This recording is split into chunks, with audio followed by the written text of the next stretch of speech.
And we're live here Hi. from the FemLink Community Media Center in Suva, and it's time for Who Makes the News? Once again. Afternoon edition. Oh, yeah. It's a bit of a cold day today. Hence, hoods. But Alicia, please tell our lovely viewers, listeners, what is Who Makes the News? I sure, thank you. Well, Who Makes the News is, as Sean said, the daily kind of program where we look at the print media, online media, other available media, and basically ask the question, where are the women? How gender balanced is this article and gender inclusive? And how much does it reflect the realities that we hear from the women of our own kind of community media network? Yes. So the Fiji Sun did not show up today. No. And there were a couple of things online, primarily depressing things, but Alicia has a couple feature stories that she would like to share with us I today. do. And so the first one is about cooperatives. A certain cooperative has registered itself under the cooperative register thing, I guess, but it's called Fijians Helping Fijians. Okay. And it's basically to help reduce and eliminate poverty amongst the iTaukei community in Fiji. And they're saying that they have about over 1,000 members, and they've paid roughly, well, they've paid $120 for their membership fees. So that accounts to like over $120,000. But there is no disaggregated data. We don't know how many women are kind of part of that cooperative, because they have their plans to open their supermarket, excuse me, in every kind of town and city in the country. Right. But in terms of how many women are sort of engaged in that and have the ability to afford that $120 registration fee, we don't know. There was a picture of the Permanent Secretary for Industry, Trade and Tourism speaking at a tourism strategy kind of consultation for Fiji, I think taking it from 2015 to 2019. But we don't know what he said because it wasn't kind of included in the actual article. Well, there has been a couple of things floating around, like our visitor numbers have gone up by 9%, which could be a number of factors. Who knows? We're safer now. So a couple of tourists kind of find it all right. We seem to be attracting a lot more boats. So that's good. We promise we will give the boats back once the people decide to get back on the boats. So that's always good. But yeah, it always is really interesting to see the cooperative model, and they're kind of mixing what the cooperative model with like kind of a chain system as well. So organizing to be part of this national chain, which is a really big vision, and it'll be really interesting to see how it kind of develops. My only concern is that, I mean, there is a focus on the iTaukei community, and so it's like, but again, there are very many cultural differences between the iTaukei community and, for example, the Fijians of Indian descent, their community. Unfortunately, those kinds of divisions still exist culturally, particularly in terms of approaching the issue of economic independence, income generation, but that is part and parcel of the way that people continue to live. For example, iTaukei communities are still able to live in their traditional lands and villages, so their income goes to relatively different things. They don't necessarily have to pay for rent, sometimes not paying for electricity or water because you don't have it. That's a different kind of problem. That's a different kind of problem, but so your lifestyle is a bit different, and your lifestyle is because of where you live, and we still have those kinds of systems in place.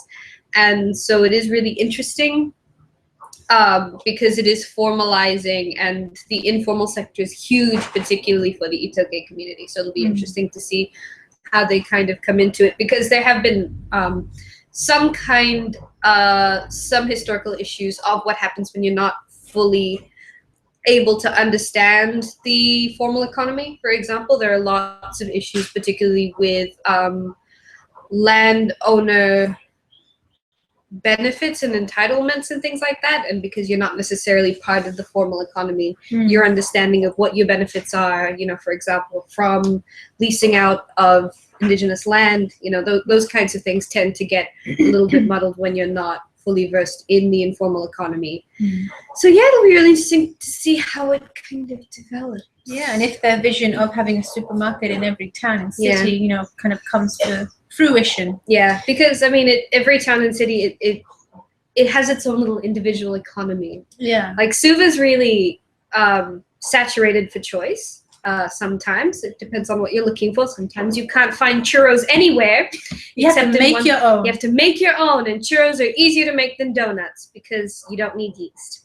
But say, for example, you would probably never even think about perhaps trying to buy a churro in Raki Raki because it's a town that closes at 3 o'clock. And no one lives there.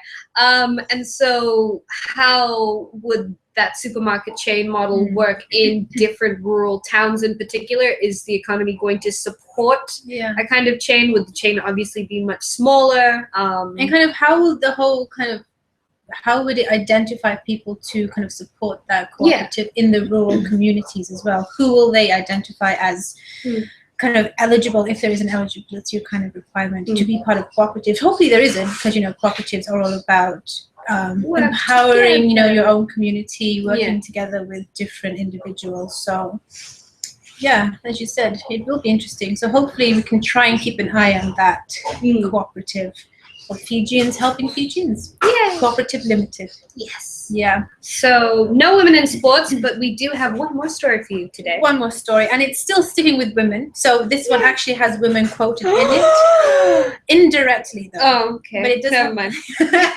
It's the treasure. I'm excited. It's the treasure of the Ului Tonga Women's Club over in Draketi, and they have been waiting. They say for about 3 years for their little kiosk where they've been selling their goods and kind of vegetables and produce to be finished, for, you know, being constructed and stuff.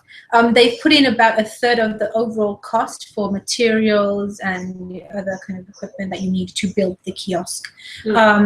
But the process is kind of being dragged on, and there seems to be a lack of consultation and communication between the people involved, like I think they're supposed to be speaking to the divisional planning officer for the North, and other kind of builders involved with it, but they're not really being given a kind of, this is what's happening, this is the input kind of thing.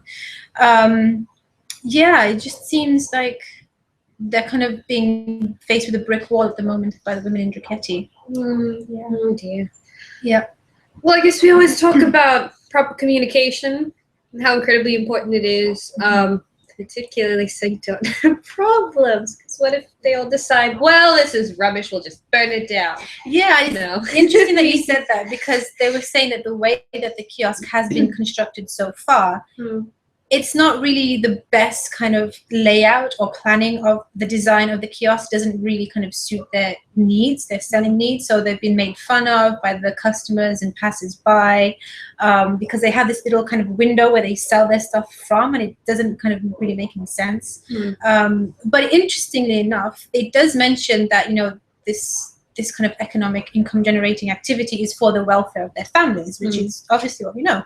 But it doesn't really say how much they have been affected by it kind of quantifiably. Yeah, so whether it is actually a positive development, whether it's not really changed anything at all. Because you can build the building, but access to the market, that is the people to buy things, is a completely separate thing. Which will be interesting to know what happens in Nausori with a new market and bus stand happening, which opened last week, I believe. Yes. It's formally opened by the Prime Minister. Yep. Last week. And then Nausori's oldest market vendors, woman, and she's like in her 90s or late 80s. She's pretty old. Yeah, she's just old. But she's always like, she's done a lot of work. Over 70 years, I think. And so, it's really interesting to see, primarily because I think that when they were developing stories, they were talking to, you know, this one woman as a, you know, woman that's been vending for like 70 years, and so she's going to benefit from having this new thing. But of course, in terms of the Market Vendors Association, talking to men, not necessarily the women, even though the women do sometimes outnumber the men. Primarily if it's coming from some of the rural communities, that it's predominantly women, because it's been a trend for about a generation now. When my mother was much younger, she did some interviews with market vendors, and what she said and found was that the women would come because if their husbands came to sell things, they would spend all the money and go home without anything. Yeah. So, women have obviously had to find ways around this and that kind of thing. So who really is the head of the household or the breadwinner? Reality hasn't yet been reflected in representation. And so that's always our concern and why we constantly talk to the women vendors. But tomorrow's going to be interesting for us because tomorrow is our 1325 Network Celebrations of International Day of Peace. So while International Day of Peace is on the 21st, and don't forget, if you go to all our social media things, we have our 21 days of postcards for peace running. That's always good fun. But yes, around the country tomorrow, women will be coming together, holding peace vigils, and whether that will make the news or not, probably not. It'll make our news. It'll make our news. So, new news from Lady News. News. So that's been Who Makes the News. That has been Who Makes the News. And if you have any comments or questions or queries, you want to know something more about anything that we talked about, you can always call us on our phone, our landline phone. The number is 3318160, or you can send your message via email to info@femininepacific.org.fj. And also what Sean was saying about our online kind of social media presence, we've got a Facebook page. Go to facebook.com/Feminine Pacific. Like our page first, that's very important. Yeah. And then scroll through, take a look at our peace cards, postcards for peace, the various kind of people that we have on there, and our other kind of notes and stuff that we do daily. Well, she does daily.